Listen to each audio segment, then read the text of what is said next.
प्रेम करायचंय, आनंदाने करायची भक्ती. एक सांगू तुम्हाला, जर त्या भगवंताविषयी अंतःकरणामध्ये जर प्रेम असेल तर आपल्यावरती कुठलं जरी संकट आलं तर तो भगवान परमात्मा त्याचं निवारण करत असतो. उदाहरण सांगेल तुम्हाला. प्रेम करायचं भगवंतावरती करायचं. ऐका, आपण जिथं प्रेम करायला पाहिजे तिथं करत नाही, जिथं नको करायला तिथं केल्याशिवाय राहत नाही. जे खायला पाहिजे ते खात नाही, जे नको खायला ते खाल्ल्याशिवाय मावशो.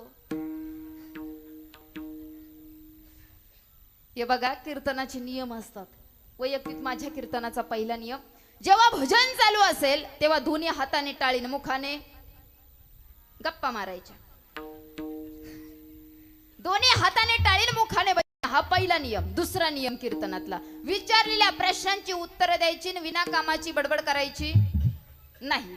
तिसरा नियम, कीर्तनात बसल्याच्या नंतर, इथं आल्याच्या नंतर दलिंदर सारखं तोंड सोडून बसायचं, फ्रेश बसायचं, आनंदी बसायचं. गपक्यात कधी नंबर लागल सांगता येत नाही अध्यक्ष साहेब, कधी नंबर लागू शकतो. आता आपण सर्वजण चालते हाते डोलते बोलते आहोत, पण 5 मिनिटात चालू हालू डोलू बोलू याची गॅरंटी नाही.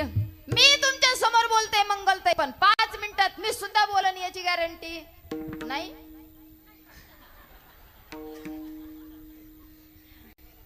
पण त्याचंही काही सांगता येत, काहीच गॅरंटी नाही. बघा, प्रेम करायचंय कुणावरती करायचं? त्या भगवंतावरती करायचं. किती जरी मोठं संकट आलं तर भगवान परमात्मा निवारण करतो. पण आपण जिथं करायला पाहिजे तिथं करत नाही. आपलं प्रेम कुणावर सांगू का तुम्हाला? आपलं प्रेम आपल्या कुत्र्यावर. तुमच्याकडे आहे का? नाही ना. आमच्या भागात आपलं प्रेम आपल्या कुत्र्यावर. काही बहादर आमच्याकडे येताना गाडीत कुत्रे घेऊन येतात. आपलं प्रेम आपल्या मांजरावर, आपलं प्रेम आपल्या मुलावर, आपलं प्रेम आपल्या पत्नीवर, आपलं प्रेम आपल्या आई वडिलांवर. प्रेम करा, करू नाही मासा अजिबात नाही. अवश्य प्रेम करावं, अवश्य तुम्ही प्रेम करा, पण त्याच्याही पेक्षा परिवारावरती भरपूर प्रेम करा, भरपूर. पण जेवढं तुम्ही परिवारावरती प्रेम करता ना, त्याच्या डबल तुम्ही भगवंतावर प्रेम करा. तो भगवान परमात्मा संकटाचं निरसन केल्याशिवाय राहणार नाही. परिवारावरती किती प्रेम करावं, किती प्रेम करा. उदाहरण सांगेल तुम्हाला, श्रीमद भागवतातलं. गजेंद्र नावाचा बलाढ्य हत्ती होता. हत्ती, हा, बलाढ्य होता, शाहीर होता. तुमच्याकडे नाही पण आमच्याकडे फुगीर होता. हा, लढाऊ होता, ताकदवान होता, सर्व गोष्टी होत्या त्याच्याकडं. संपत्ती होती, संतती होती, सैन्य होतं, सर्व गोष्टी होत्या. प्रसंग असा घडला, गजेंद्र हत्ती एके दिवशी सरोवरावरती पाणी पिण्याकरता गेला, आणि तिथं गेल्याच्या नंतर पाण्यामध्ये पाणी पिऊन झालं आणि पाण्यात जलक्रीडा करू लागला. जलक्रीडा त्या पाण्यात चालू असताना तिथं एक मगर आली आणि त्या मगरीनं त्या गजेंद्राचा पाय पकडला. मगरीनं गजेंद्राचा पाय पकडला आणि पाय पकडल्याच्या नंतर गजेंद्र जरा बलाढ्य होता, शक्तिशाली होता, ताकदवान होता, माझ्यासारखा जरा बराबुरा होता, असा होता चांगला गजेंद्र हत्ती. आणि त्यानं असा विचार केला की ही छोटीशी मगर आहे, पाण्यामध्ये आली, तिचा पाय पकडला, मी ताकदवान आहे, शूरवीर आहे, लढाऊ आहे, ही येवशिक मगर माझ्या पुढे काय करेल? त्या मगरीनं याचा पाय पकडला. याला वाटलं एका झटक्यात बाजूला करू. यानं मगरीला पहिला झटका दिला, मगर काय बाजूला झाली नाही.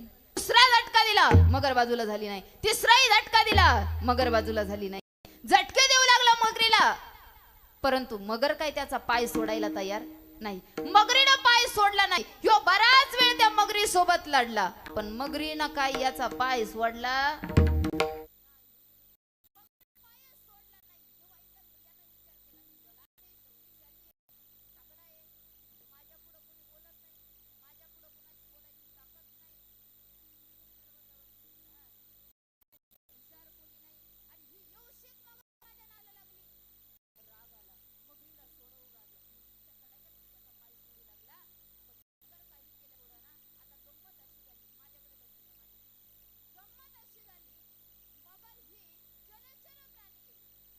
भूचर प्राणी आहे.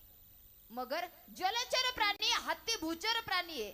हत्तीची ताकद ही जमिनीवर जास्त होती, पाण्यात नव्हती. आणि मगरीची ताकद पाण्यात जास्त होती, जमिनीवर. कोणकोणच्या इलाक्यात होतं? जशी मी तुमच्या इलाक्यात आहे तसा हत्ती मगरीच्या तडाख्यात होता. हा. हत्ती मगरीच्या ताब्यात होता. मगरीची ताकद पाण्यामध्ये वाढत होती आणि हत्तीची कमी होत होती. मगर छोटी होती पण इलाका कुणाचा होता, भाग कुणाचा होता. आता तुमच्या भागात तुमचं जास्त चालन का माझं जास्त चालन? कुणाचं? तुमचंच चालन ना. हा, तुमच्या भागात जशी तुमची सत्ता जास्त चालणार आहे तशी माझी नाही चालणार. हत्तीचं तेच झालं. हत्तीचं पाण्यात काहीच चालणार नाही, कारण एरिया परिसर तो भाग मगरीचा होता. हत्तीची ताकद कमी व्हायला लागली. हत्तीची ताकद कमी झाली, परिवार आला, सैन्य आलं. हत्ती सोबत युद्ध करू लागलं. हत्तीच्या बरोबर त्या मगरी सोबत युद्ध करू लागलं. युद्ध बरेच दिवस चाललं. 18 दिवस युद्ध चाललं. 18 दिवस युद्ध चाललं. आणि प्रसंग असा घडला, जे सैन्य होतं सैन्याने विचार केला किती दिवस लढत बसायचं. सैन्य निघून गेलं. मी सांगते तुम्हाला, प्रेम परिवारावरती करा, परिवार सोबत नसतो. प्रेम त्या भगवंतावर जर केलं ना तो आपल्या सोबत असतो. सैन्य होतं, सैन्याने 18 दिवस युद्ध केलं. सैन्य म्हटलं आता काय हत्ती काय मगरीच्या तडाख्यातून सुटत नाही. सैन्य निघून गेलं. नातू जवळ आले हत्तीचे, गजेंद्राचे जवळ आले आणि नातूने आजोबांजवळ जाऊन बोलू लागले, आजोबा आमचे खेळण्याचे दिवस आहेत. आम्ही आता तुमच्या सोबत होतो पण आता खेळण्याचे दिवस आहे, आता आम्ही खेळायला निघून जातो. नातू निघून गेले. नातू गेल्याच्या नंतर सुनांचा नंबर आला. सुनांनी विचार केला. सुना म्हटल्या, आता बरेच दिवस आपण सासऱ्यासोबत राहिलो, बरेच दिवस सासऱ्यासोबत लढलो, पण सासऱ्याची काही सुटका झाली नाही. सुना म्हणू लागल्या, सासरे बाबा आता आम्ही तुमच्या सोबत राहिलो पण तुमचा काही सुटकेचा श्वास वाटत नाही, आता आम्ही निघून जातो. सुनाई निघून गेल्या. मुलं जवळ आले. मुलं जवळ आले. मुलं गजेंद्राला बोलू लागले, बाबा तुमच्या सोबत युद्ध करू लागलो, तुमची सुटका करण्यासाठी युद्ध करतोय, पण बाबा तुम्ही सुटल असं वाटत नाहीये, आता आम्ही राजगादी हाकायला निघून जातो. मुलंही निघून गेले. आता उरली कोण? तुमचे लग्न नाही झाले का? बायको उरली. बायको बरेच दिवस सोबत राहते बर का. बायको बरेच दिवस सोबत असते. कोरोनाच्या काळात सुद्धा बायको बरेच दिवस सोबत होती. इकडे आलता का? पण कोरोनाच्या काळात सुद्धा बायको बरेच दिवस सोबत होती. म्हाताऱ्याला कोरोना झाला आणि म्हातारा एका खोलीत घातला. म्हातारा खोलीत घातला. म्हाताऱ्याला खोलीतून आपल्या दरवाजातून भाकरी देत होती. नंतर कोरोना थोडा स्कोर वाढला तर म्हातारीनं दरवाजाच बंद केला.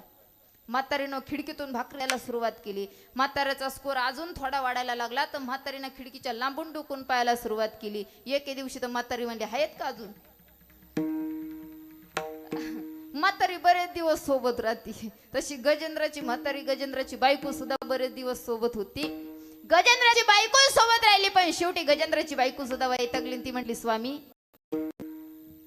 आता तुमच्या सोबत मी राहिले पण तुम्ही सुटकाल त्या मगरीच्या तडाख्यातून असं मलाही वाटत नाही. गजेंद्राची पत्नी निघून गेली. सर्व परिवार निघून गेला. सैन्य निघून गेलं. सगळं जवळ होत, कुणी सोडवण्यासाठी शेवटला थांबलं नाही. गजेंद्राने विचार केलाय, जर आपण एवढं कमवलं, एवढं सगळं आपल्या जवळ असताना सुद्धा यातलं कुणीच आपल्यासाठी थांबलेलं नसेल तर आपल्यासाठी सोडवण्याकरता आता कोण येऊ शकतो? तो फक्त भगवंतच येऊ शकतो. तो भगवंतच आपलं रक्षण करू शकतो. भगवंताला आवाज द्यायला पाहिजे. गजेंद्राने त्या भगवंताला आवाज दिला. तो भगवान परमात्मा येतोय, येणार आहे. पण भगवान परमात्मा गजेंद्राला म्हटलं, ए गजेंद्र तू जरा फुगीर रे बाबा. तुझ्या मनात तर कधी माझ्याबद्दल भाव नव्हता, तुला कधी माझ्याबद्दल आनंद वाटत नव्हता. मी काय तुझ्या यायला तयार आहे पण लगेच येणार नाही, मला अगोदर काहीतरी द्यावं लागेल. गजेंद्र म्हटला, अरे देवा तू माझे सोडवणूक कर, तू माझं रक्षण कर, तू मला या मगरीच्या तडाख्यातून सोडव. तू मला सोडवलं की माझ्याकडे भरपूर काही आहे, तुला जे पाहिजे मी ते द्यायला तयार आहे देवा, पण मला सोडव. देव म्हणे, येडाबिडा झाला काय? माणसं काम झाल्याच नंतर निघून जातात, लक्ष देत नाही. अगोदर मला काहीतरी द्यावं लागेल. काय द्यावं लागेल? काहीतरी दे.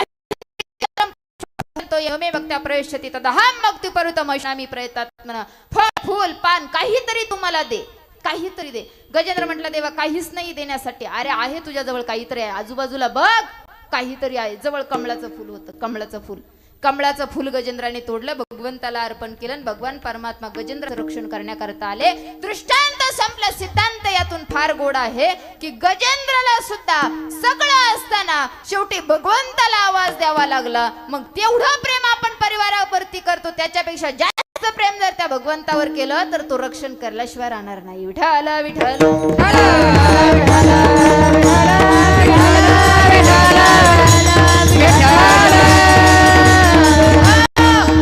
प्रेम केलं भगवंतावरती. कुणी प्रेम केलं? ऐका, राधेने प्रेम केलं माझ्या भगवंतावरती, निश्काम प्रेम केलं. राधेचं प्रेम माझ्या भगवंतावरती होतं, तर राधेचं रक्षण करण्यासाठी सुद्धा माझा भगवान परमात्मा येत होता. ऐका, प्रसंग असा आहे, भगवंत एके दिवशी निवांत स्थळी बसलेले असताना सत्यभामेन रुक्मिणीनं बघितलं आणि बघितल्याच्या नंतर सत्यभामान रुक्मिणी भगवंताच्या जवळ जाऊ लागल्या. विचार केलाय, आपले मालक एकांतात बसलेले, एकटेच बसलेले आहेत, आता आपण त्यांच्या जवळ जाऊ आणि प्रेमाच्या गप्पा मारू. दोन्हीही पत्न्यांनी विचार केला.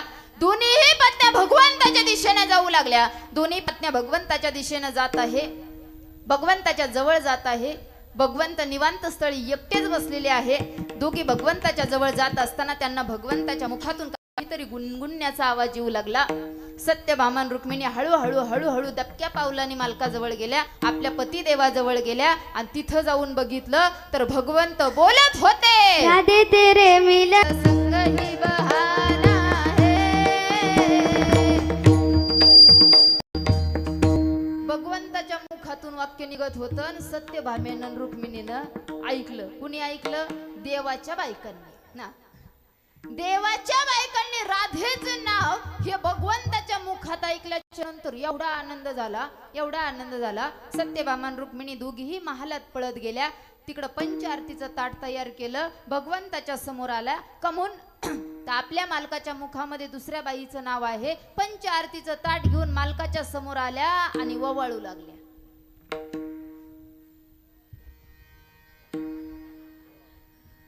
तुम्ही असंच करता का?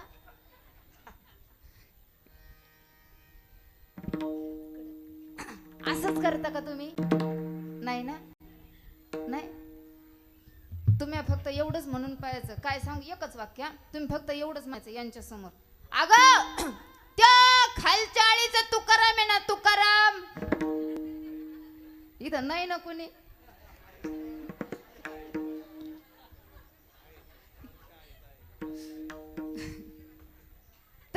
खालच्या आळीचा तुकाराम आहे ना, तुकाराम. त्या तुकारामची बायको, एवढं म्हणायचं, तुकारामची बायको. का मला एवढी चपाळे, एवढी चपाळे, एवढी चपाळे ना बया, निम्म्या वाफ्यात आणि ती थेट काढाला. एवढंच म्हणायचं तुम्ही बायको पुढं. बायको चहा सुद्धा लवकर देणार. अवघड रसायन, फार अवघड. त्याच्यामुळे तुम्ही लग्न झाले तेव्हा 50 किलोचे होते, लग्न झाले 7-8 वर्षात ते तुम्ही निम्यावर आले, निम्यावर. आता 30च झालं तुमचं. भगवंताची पत्नी सत्यभामान रुक्मिणी, त्यांनी राधेचं नाव भगवंताच्या मुखात ऐकलं आणि मनामध्ये राग निर्माण झाला आणि बोलू लागल्या भगवंताला. स्वामी, असंच म्हणतात ना नवऱ्याला? मावशा हो, काय म्हणता नवऱ्याला?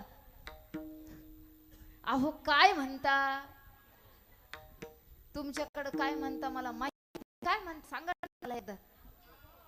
अहो म्हणतात का? होय, तेव्हा तुमच्याकडून होय आवाज आला मला. होय म्हणतात का? होय होय होय. कुणाला म्हणतात सांगू का? तुमच्याकडे नाही पण आमच्याकडे सांगते. आमच्याकडे होय बैलाला म्हणतात.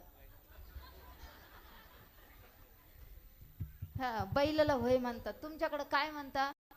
आहो म्हणता का? आनंदाची गोष्ट आहे. विठाला विठाला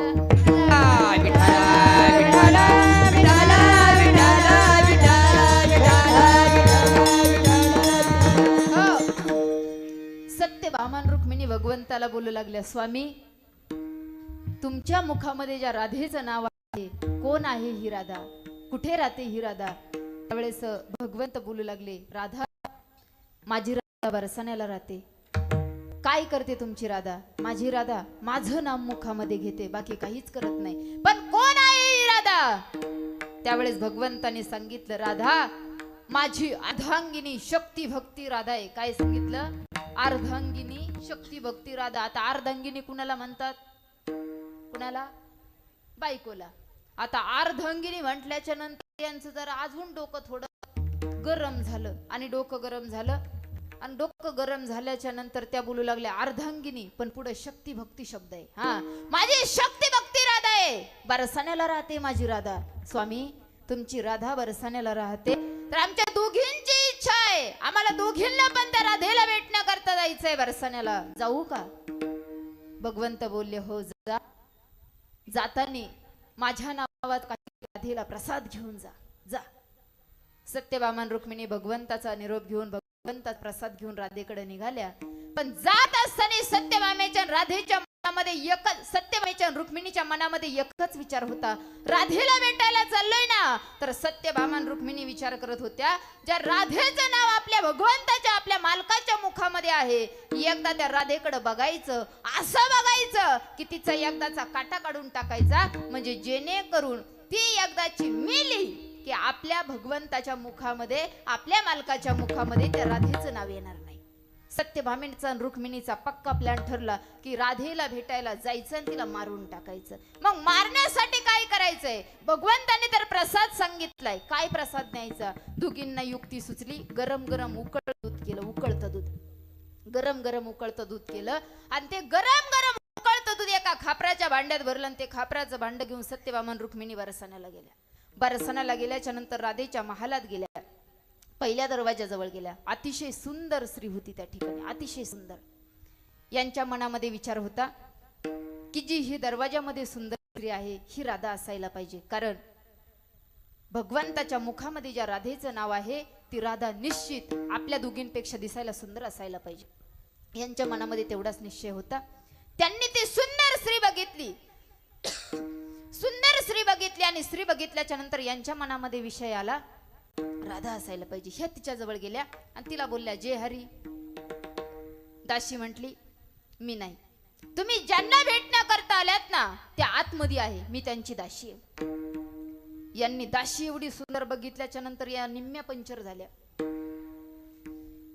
यांनी विचार केला, जर राधेची दाशीच एवढी सुंदर आहे तर राधा किती सुंदर असेल, किती सुंदर असेल राधा. विठ्ठल विठ्ठल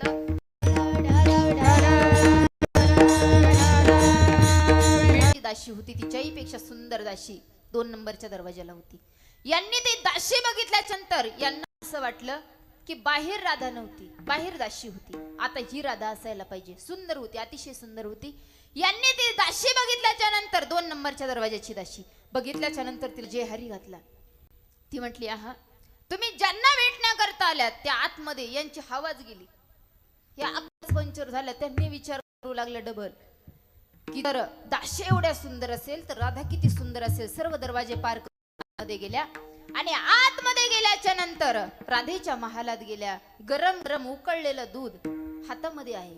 राधेच्या महालात गेल्या. यांच्या मनामध्ये एकच विचार की आता तिथं जायचं आणि राधेला गरम गरम उकळतं दूध पाजायचं. ते गरम गरम उकळतं दूध राधेला पाजलं की राधा ते दूध पिल्याच्या नंतर ते दूध तिच्या आतड्या कातड्यांवरून जाईल आणि ते दूध आतड्या कातड्यांवरून गेलं की आतडे कातडे तिचे भाजून जातील, आतडे कातडे जळून जातील आणि राधा मरून जाईल. असा त्या सत्यभामेचा रुक्मिणीचा आपल्या गरम गरम उकळतं दूध हातात राधेच्या समोर गेल्या. तर राधेच्या समोर गेल्याच्या नंतर राधा काय तुमच्या आमच्यासारखी मेकअप करून बसलेली नव्हती. नाही नाही नाही, राधा लाकडी मंच आहे. त्या लाकडी मंचावरती राधा पडलेली आहे. राधेचे केस विस्कटलेले, राधेचे कपडे विस्कटलेले आहेत. श्री कृष्ण गोविंद हरे मुरारी हे नाथ नारायण वासुदेव. कृष्ण गोविंद हरे हरे हे नाथ नारायण वासुदेव. कृष्ण गोविंद हरे मुरारी हे नाथ नारायण वासुदेव. श्री कृष्ण गोविंद हरे हरे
यांनी बघितलं तर राधेच्या मुखामध्ये भगवंताचं नाव होतं. या विचार करू लागल्या, तिकडं बघावं तर तिकडं भगवंताच्या मुखामध्ये राधेचं नाव, आणि इकडं बघावं तर राधेच्या मुखामध्ये भगवंताचं नाव.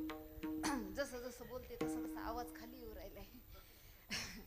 कारण आता घसाच बसलेला आहे. विठ्ठल विठ्ठल विठ्ठल विठ्ठल विठ्ठल विठ्ठल विठ्ठल विठ्ठल विठ्ठल तिकडं बघावं तर भगवंताच्या मुखात राधेचं नाव, आणि इकडं बघावं तर राधेच्या मुखामध्ये भगवंताचं नाव. दोघी चक्र होऊन गेल्या, पण विचार केला बाकीचा विचार करण्यापेक्षा महत्वाचं काय, आपण दूध आणलेलं आहे. हा, हे दूध राधेला पाजणं अत्यंत गरजेचं आहे. दूध गरम आहे, उकळतं दूध आहे, दुधाच्या गरम गरम वाफा निघत आहे, आणि ते दूध आता राधेला पाजायचं. या राधेच्या महालात आहे. राधा बघितली, राधेचं वातावरणही बघितलंय, राधेची अवस्थाही बघितली. यांनी राधेला आवाज दिला, राधा आम्ही तुला भेटण्याकरता आलोय. राधेचं एक नाही दोन नाही भजन चालू आहे. राधा आम्ही भगवंताच्या पत्न्या तुला भेटण्याकरता आलोय. एक नाही दोन नाही भजन चालू आहे. राधा आम्हाला भगवंताने तुला भेटण्याकरता पाठवलंय. एक नाही दोन नाही भजन चालू आहे. या सत्यभामेनं रुक्मिणीनं विचार केला, लई वेळ राधेला आवाज देत बसलं तर दूध गार पडत. दूध गार पडलं नाही पाहिजे, दूध गरम राधेला पाजलं पाहिजे. मग यांनी आवाज दिला, राधा भगवंताने तुझ्यासाठी प्रसाद पाठवलाय. प्रसाद पाठवलाय म्हटल्याच्या नंतर राधा त्या लाकडी मंचावरून ताटकन उठली. सत्यभामेच्या रुक्मिणीच्या हातामध्ये असणारं खापराचं भांड घेतलं. भांड जसं घेतलं तसं तोंडाला लावलं आणि गडगड गडगड गडगड गडगड गडगड गडगड गडगड गडगड गडगड गडगड दूध पिऊन घेतलं. सगळं दूध पिऊन घेतलं. ते गरम गरम उकळतं असणारं दूध त्या राधेनं पिऊन घेतलं. यांनी विचार केलाय, आपण ज्या कामाकरता आलो होतो ते काम झालंय. आपल्या डोक्यात काय होतं, राधेला गरम गरम दूध पाजायचं, राधा ते गरम दूध पिल, आतड्या कातड्यांवरून जाईल, आणि ते आतड्या कातड्यांवरून गेलं की आतडे कातडे भाजतीनं राधा मरून जाईल. आता दुधाचं काम भागलंय. आता डोक्यामध्ये एक विषय, आता दूध पाजून झालंय, आता आपण घरी परतायचं, आणि राधा गेल्याचा निरोप कधी येईल एवढीच चर्चा कानावरती ठेवायची. राधा गेल्याचा निरोप कधी येईल त्यांच्या डोक्यामध्ये तेवढीच चिंता. कारण सर्वात महत्वाची गंमत अशी आहे, बातमीपत्र आपल्याकडून खूप फास्ट जात असतं. सत्यभामेच्या रुक्मिणीच्या मनामध्ये तेवढाच विचार होता की आपल्याला कधी राधा गेल्याची बातमी येईल. राधा गेल्याची बातमी कधी येईल, आता येईल, थोड्या वेळाने येईल, आता येईल, थोड्या वेळाने येईल. सतत मनामध्ये तेवढाच विचार होता, बातमी कधी येईल, बातमी कधी येईल, बातमी कधी येईल. पण बातमी काय, संध्याकाळ झाली तरी सत्यभामेला आणि रुक्मिणीला राधा गेल्याची बातमी आली. सत्यभामेला आणि रुक्मिणीला राधा गेल्याची बातमी आली नाही, अजिबात बातमी आली नाही. संध्याकाळची वेळ झाली, आणि संध्याकाळची वेळ झाल्याच्या नंतर भगवंताचं भोजन झालं आणि भगवंत विश्रांतीला गेले. सत्यभामान रुक्मिणी पाठीमागून पाय दाबण्याकरता गेला. जुन्या काळात प्रथा होती बरं का मावशाऊ, जुन्या काळात प्रथा होती, मालक विश्रांती करता झोपण्याकरता गेले का पत्नीनं मागून जायचे आणि मालकाचे हातपाय दाबायचे. ही प्रथा कधी होती?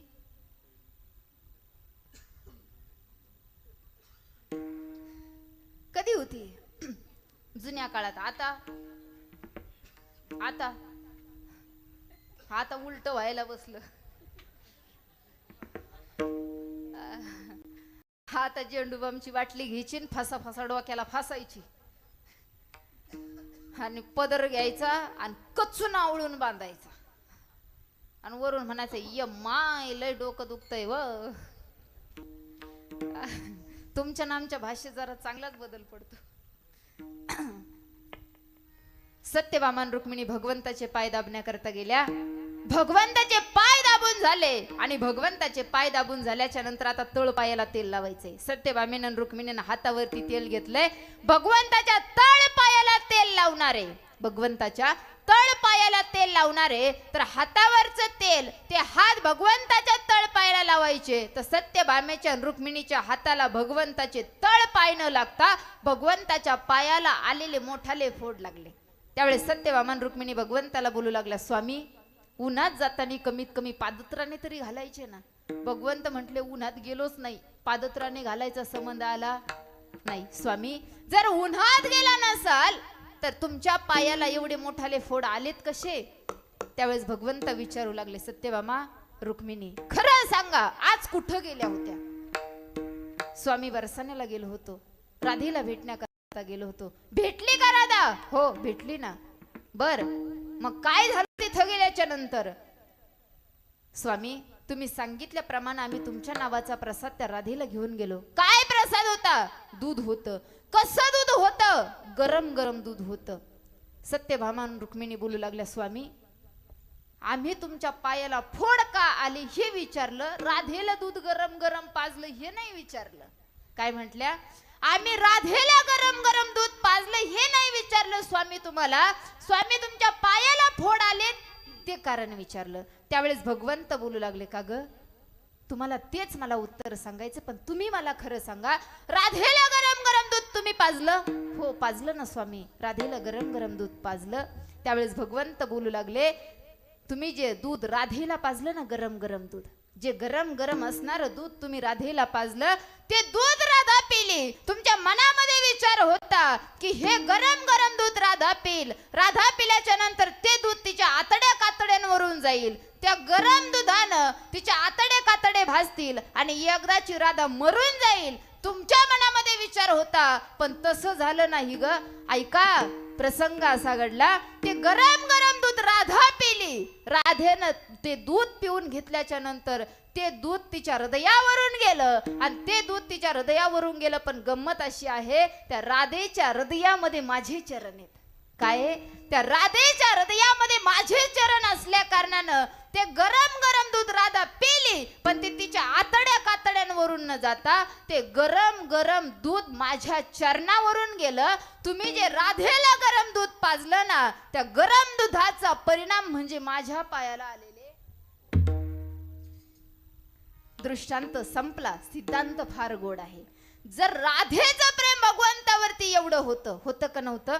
राधेचं प्रेम भगवंतावरती एवढं होतं की भगवंताला राधेवरती आलेलं संकट आपल्यावरती झेलून घ्यावं लागलं. जेवढं राधेचं प्रेम भगवंतावरती होतं तेवढं आपण जर त्या भगवंतावर प्रेम केलं तर जसं राधेचं संकट भगवंतानं झेलून घेतलं तसं आपलंही संकट तो भगवान परमात्मा झेलून घेतल्याशिवाय राहणार नाही. मग त्या भगवान परमात्म्याने आपल्यावरती आलेलं संकटाचं निरसन करावं असं वाटत असेल तर जशी राधेची भक्ती होती, जसं राधेचं प्रेम होतं, राधेला प्रत्येक क्षणाला भगवंताचं नाम घेतल्याच्या नंतर आनंद प्राप्त होत होता, नित्य नवा आनंद प्राप्त होत होता. जसं राधेची स्थिती झाली होती ना, तशी आपली स्थिती व्हावा. अभंगाचं प्रथम चरण. भक्ती प्रेमावीन ज्ञान नको देवा, भक्ती प्रेमावीन ज्ञान नको देवा, भक्ती प्रेमावीन ज्ञान नको देवा, भक्ती प्रेमावीन ज्ञान नको देवा, भक्ती प्रेमावीन ज्ञान नको देवा, भक्ती प्रेमावीन ज्ञान नको देवा, भक्ती प्रेमावीन ज्ञान नको देवा, भक्ती प्रेमावीन ज्ञान नको देवा. अभिमान नित्य नवाताया माझे, अभिमान नित्य नवाताया माझे, प्रेम सुख देई, प्रेम सुख देई, प्रेम सुख देई, प्रेम सुख देई, प्रेम सुख देई. अभिमान नित्य नवाताया माझे, अभिमान नित्य नवाताया माझे, प्रेम सुख देई, प्रेम सुख देई, प्रेम सुख देई, प्रेम सुख देई, प्रेम सुख देई. भक्ती प्रेमाविना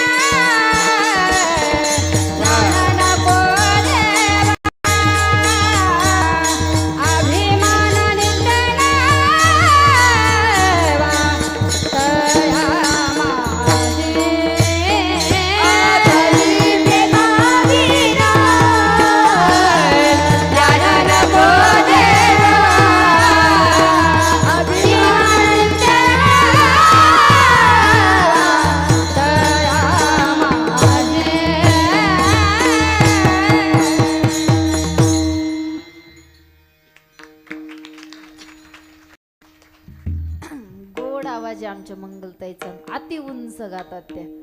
भगवंताने त्यांच्यावरती खूप कृपा केलेली आहे आणि भगवंताचं प्रेम त्यांच्या आवाजावरती निश्चित असेल. विठ्ठल विठ्ठल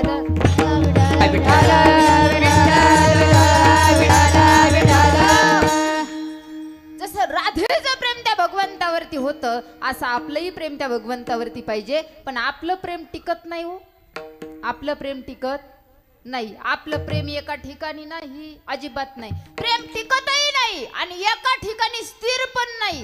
तुम्हाला सांगेल ऐका, छोटस बाळ जन्माला येतं छोटस बाळ जन्माला येतं. ते 5 वर्षाचं होतं तर 5 वर्षाचं होईपर्यंत त्याचं प्रेम त्याच्या घरावर असतं. त्याचं घर विश्व असतं त्याच्यासाठी, त्याचं घर त्याच्यासाठी विश्व असतं. त्या 5 वर्षाच्या बाळाची प्रतिज्ञा असते, 5 वर्षाच्या बाळाची प्रतिज्ञा असते. ते बाळ म्हणतं, माझं घर माझा देश आहे, माझे घरातील मुलं माझे बांधव आहेत आणि माझ्या आईवर माझे प्रेम आहे. हे 5 वर्षाचं बाळ म्हणतं. ते 6 वर्षाचं होतं, 7 वर्षाचं होतं, शाळेत जातं. शाळेत गेल्याच्या नंतर त्याचं प्रेम बदललं जातं. त्याचं प्रेम पहिलं आईवरती होतं, आता देशावरती जातं. त्याचं प्रेम देशावरती जातं. त्याची प्रतिज्ञा बदलली जाते. त्याची प्रतिज्ञा होती, भारत माझा, सारे भारतीय माझे आणि माझ्या देशावर माझे. हा, शेताचं प्रेम कुठपर्यंत असतं? लग्न होईपर्यंत. आणि एकदा की लग्न झालं आणि बायको घरात आली का मग त्याचं प्रेम बदललं. बायको आली का प्रत्येकाचं प्रेम बदलतं. त्याचं पण प्रेम बदललं आणि बायको आल्याच्या नंतर त्याची प्रतिज्ञा बदलली गेली. प्रेम बदललं, प्रतिज्ञा बदलली. मग त्याची प्रतिज्ञा झाली, सासूरवाडी माझा देश आहे, सासूरवाडीतील पाहुणे माझे मेवणे आहेत आणि माझ्या बायकोवर माझे. प्रतिज्ञा बदलली जाते, बदलती प्रतिज्ञा. म्हणजे तुम्ही बायको प्रेम करता का नाही करता, हसून राहिले तर करा करा करा. भाकरीची पंचायत नको व्हायला, करा. बायकोवर प्रेम करा, अवश्य प्रेम करा. प्रतिज्ञा करा, तुम्ही प्रतिज्ञा करा, काही अडचण नाही. सुंदर प्रतिज्ञा करा, पण भगवंताविषयी प्रतिज्ञा करा. करा, प्रतिज्ञा करा. पण आपल्या प्रतिज्ञा कधीच पूर्ण होत नाही होत. प्रतिज्ञा आपल्याच काय, पैशावाल्याच्या सुद्धा पूर्ण होत नाही. उदाहरण सांगेल तुम्हाला, राजा रावण एवढा पैशावाला होता तर लंके माझी घरे किती ते ऐका, सांगत असे संख्या जैशी तैशी. अहो, त्या राजा रावणाची घर जर पाहायला गेलं तर घराचा विस्तार सोडा, शुद्ध कांचनाची 7 कोटी घरं एकट्या राजा रावणाची होती. किती? शुद्ध सोन्याची 7 कोटी घरं एकट्या राजा रावणाची होती. किती कोटी घरं? 7 कोटी घरं. आपलं एक नत्तीच नाकात घालायची, हा, आणि त्याच नथीत अख्ख्या गावाला झटका हाणायचा. अशीच आमच्याकडे एक जण होती, तिला तिच्या नवऱ्याने नथ केली. शेजारणीच्या एवढं पोटात दुखलं, एवढं पोटात दुखलं, एवढं पोटात दुखलं, डायरेक्ट कळाच उचमाळायला लागल्या तिच्या. तिनं असं नवऱ्याच्या मागं टुमकं लावलं, एवढं भारी टुमकं लावलं. नथ कधी आणता, नथ कधी आणता, नथ कधी आणता, नथ कधी आणता, नथ कधी आणता, नथ कधी आणता.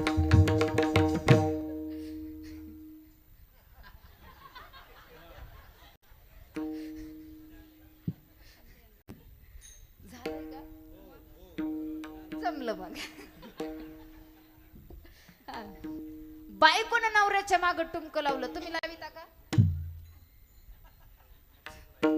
तुम्ही आता नाही सांगायच्या, घरी गेले गालातल्या गालात नाही, मोठ्या मोठ्यानं हसतात. तिने नवऱ्याच्या मागं टुमकं लावलं. ते बिचारा नवरा ते म्हटलं एकदाचा वैताग. त्यानं नथ करून आणली. नथ आणल्या हिला लय आनंद झाला. तशी त्याच्या हातातून तिनं घेतली, नाकात घातली. जायवरच्या आळीला ये, खालच्या आळीला, जायवरच्या आळीला ये, खालच्या आळीला. नुसते चक्रच मारू लागली, नुसते चक्र मारायला लागली, दिवसभर चक्र मारायला लागली. वरच्या आळीला गेली तर भागूबाई संग कधी बोलत नव्हती. वरच्या आळीला गेली तर मोठ्यानं आवाज द्यायला लागली गल्लीतून, ए भागाई, इथं आहे कोणी?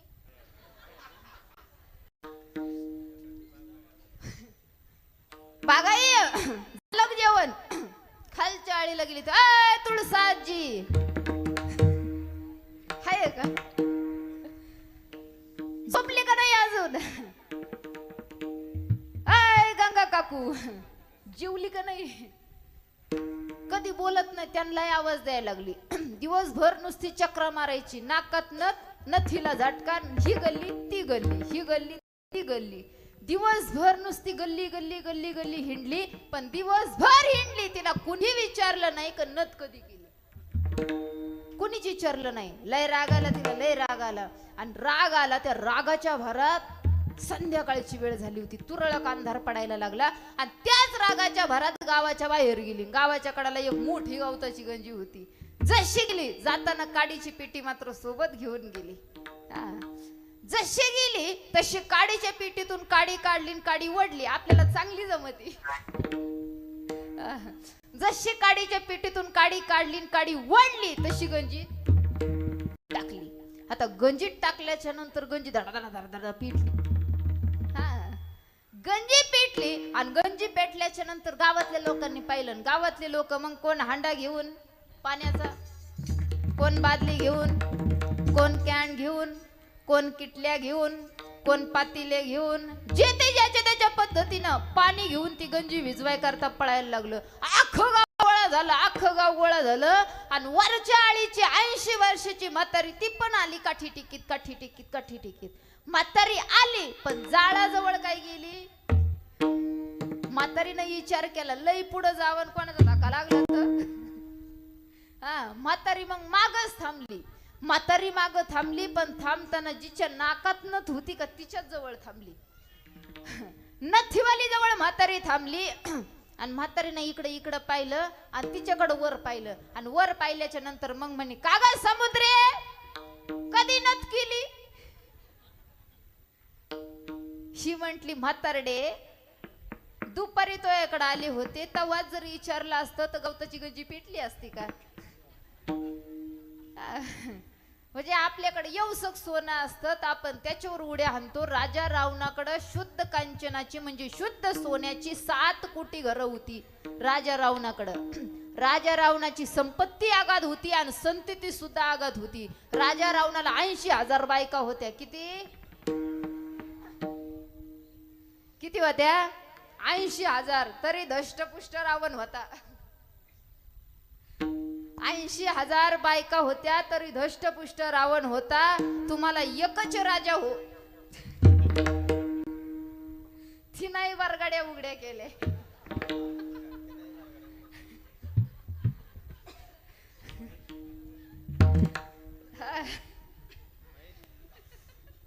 रावणाला 80 कशा सांभाळीत होता काय माहिती बिचारा. पण एकही त्याच्या पुढे जात नव्हती. राजा रावण संपत्ती आगाध होती, संतती आगाध होती. त्या राजा रावणानं प्रतिज्ञा केली होती. त्यानं प्रतिज्ञा केली होती, स्वर्गाला शिडी करेल. केली का? नाही केली. त्या राजा रावणानं स्वर्गाला शिडी करेल ही प्रार्थना केली होती, प्रतिज्ञा केली होती. पण त्याची ती प्रतिज्ञा पूर्ण झाली नाही. त्यानं दुसरी प्रतिज्ञा केली होती, 4 समुद्र गोड करील. ती सुद्धा प्रतिज्ञा त्याची पूर्ण झाली नाही. तिसरी प्रतिज्ञा केली होती, सोन्याला सुगंध आणीन. ती सुद्धा प्रतिज्ञा राजा रावणाची पूर्ण झाली. राजा रावणाची जर प्रतिज्ञा पूर्ण झाल्या असत्या तर आताच्या काळात खूप सोपं झालं असतं. कसं सांगू का? राजा रावणाने जर स्वर्गाला शिडी केली असती तर आपल्यासारखे बरेच लोक त्या शिडीनं चढून स्वर्गात गेले असते. मरणाचं पाप केलं, चांगलं भरपूर पाप केलं असतं, शिडीनं चढून स्वर्गात गेले असते. म्हणून रावणाची प्रतिज्ञा पूर्ण होऊ दिली नाही. 5 पांडव स्वर्गाला निघाले. 5 पांडव, द्रौपदी स्वर्गाला निघाले. पण त्यांची पात्रता स्वर्गाला जाण्याची नव्हती. त्यांचं पुण्य जास्त नव्हतं, त्यांचं पुण्य कमी पडत होतं. त्यांना स्वर्गाला जाणे एवढं पुण्य नव्हतं. 5 पांडव आणि द्रौपदी स्वर्गाला निघाले. सर्व देवांनी अडवलं, सर्व ऋषीमुनींनी आवडवलं की तुम्ही स्वर्गाला जाऊ नका. पण ऐकत नव्हते. त्यांच्यात भीम जरा रगाडगडी होता. जरा तुमच्या भाषेमध्ये कसा, तुमची भाषा थोडी वेगळी पडते. आमच्या भाषेमध्ये जरा आरबट गडी होता. कोण? भीम. आघाव गडी होता तो भीम. तो भीम आघाव गडी होता, जरा आघाव होता. हा, तुमची आमची भाषा बदल पडतो, थोडा थोडा थोडा थोडा थोडा थोडा. आता आमच्याकडे माणसं मेल्यावर जाळी त्यात, तुमच्याकडं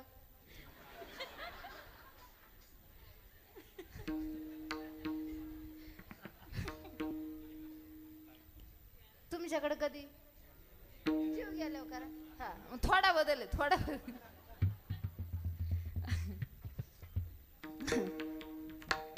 राजा रावण राजा रावणाची प्रतिज्ञा पूर्ण झाली.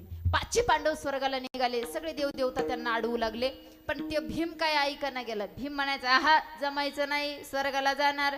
सरस्वती मातेला सांगितले, माता ए सरस्वती माता, तू तरी त्यांना अडवी जा आणि त्यांना स्वर्गाला येऊन देऊ नको, थांबव त्यांना. सरस्वती माते त्या ठिकाणी गेली.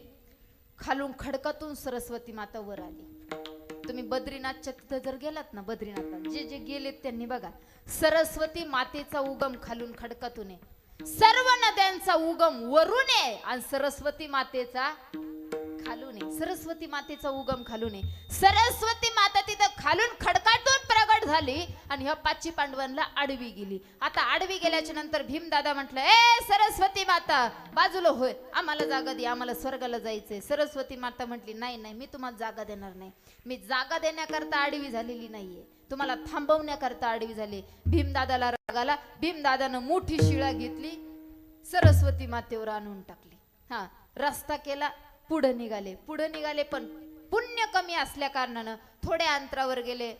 द्रौपदी माता त्या ठिकाणी गुप्त झाल्या. द्रौपदी गुप्त झाली. थोडे पुढे अंतरावर गेले. सर्वजण थांबत थांबत थांबत थांबत राहिले. त्यांच्यातला फक्त धर्मच स्वर्गाला गेला. त्यांच्यातला 5 पांडवातला फक्त धर्मच स्वर्गाला गेला, पण धर्म सुद्धा पूर्ण स्वर्गाला गेला नाही. त्याचं एक बोट गळून पडलं होतं. धर्माचं सुद्धा एक बोट गळून पडणे एवढं पाप झालं होतं. म्हणजे ज्याचं पाप आहे त्याला स्वर्गाला जायला चान्स द्याना ठेवा. ज्याला स्वर्गाला जायचं त्यानं पाप होऊ द्यायचं.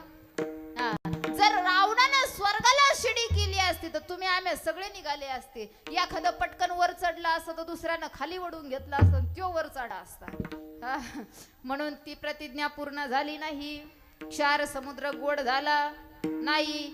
सोन्याला सुगंध आला. जर बायचान्स सोन्याला जर सुगंध आला असता तर चोट्टे वासानं सोन्याकडे गेले असते.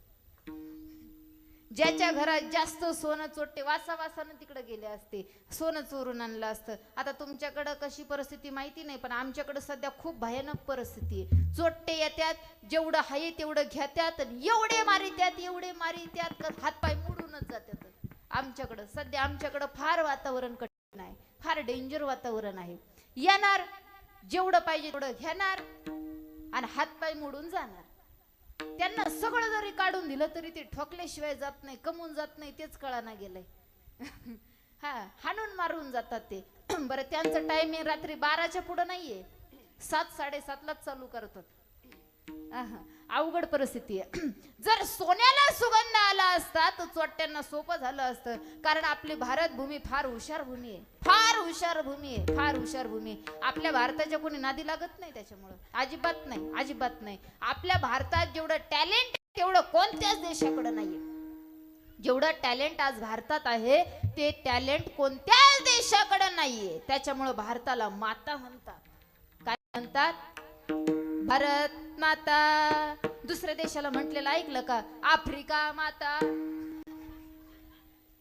अमेरिका माता, पाकिस्तान माता, फ्रान्स माता, जर्मनी माता. ऐकलं का? नाही ना. फक्त आपल्या देशालाच भारत माता म्हणतात, कारण टॅलेंट आहे आपल्याकडे. विठ्ठल विठ्ठल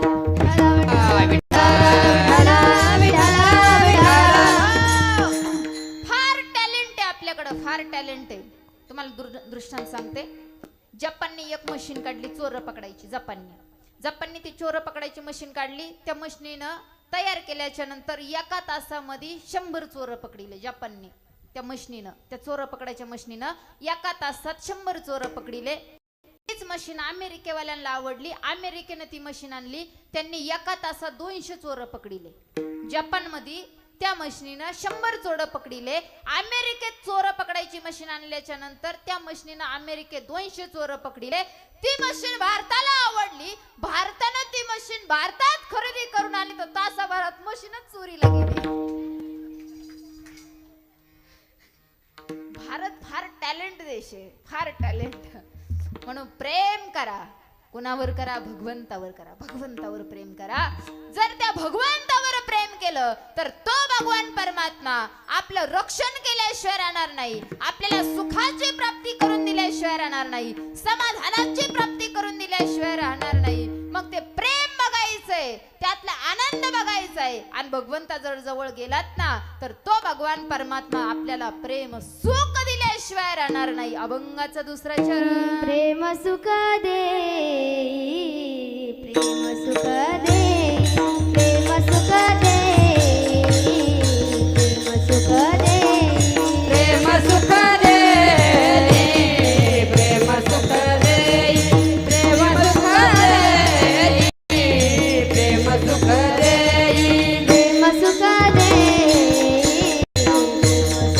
दे, प्रेम सुख दे, प्रेम सुख दे, प्रेम सुख दे, प्रेम सुख दे, प्रेम सुख दे. प्रेम विना नाही समाधान, प्रेम विना नाही समाधान, प्रेम विना नाही समाधान, प्रेम विना नाही समाधान. प्रेम सुख दे, प्रेम सुख दे, प्रेम सुख दे, प्रेम सुख दे, प्रेम सुख दे, प्रेम सुख दे,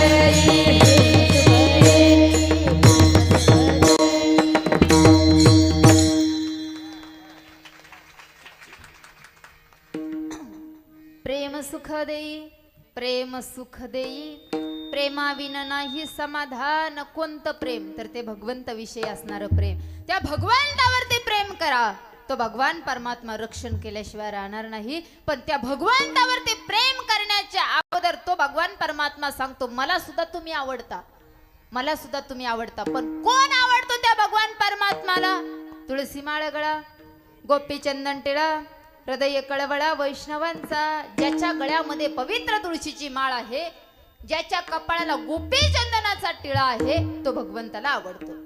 हा, ज्याच्या गळ्यामध्ये ही पवित्र तुळशीची माळ, ही पवित्र तुळशीची माळ. असं बरेच लोक म्हणतात की गळ्यात माळ असल्याच्या नंतर भूत जवळ येत नाही. हा, असे बरेच लोक म्हणतात गळ्यात माळ असल्याच्या नंतर भूत जवळ येत नाही. पण मला असं वाटतं भूत इकडं तिकडं कुठंच नाही. भूत आपल्यातच आहे, भूत आपल्यातच आहे. मी सांगत नाही, संत सांगतात भूत आपल्यात आहे.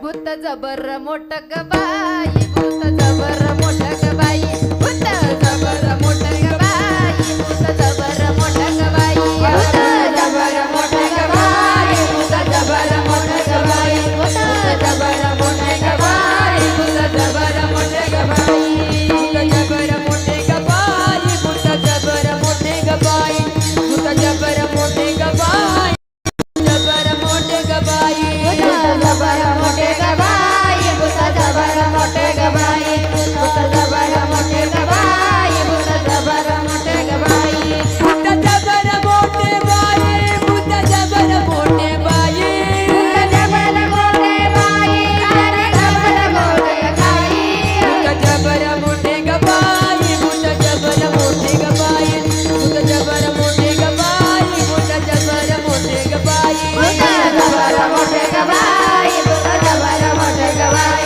भूत जबर मोठ ग बाई, भूत जबर मोठ ग बाई.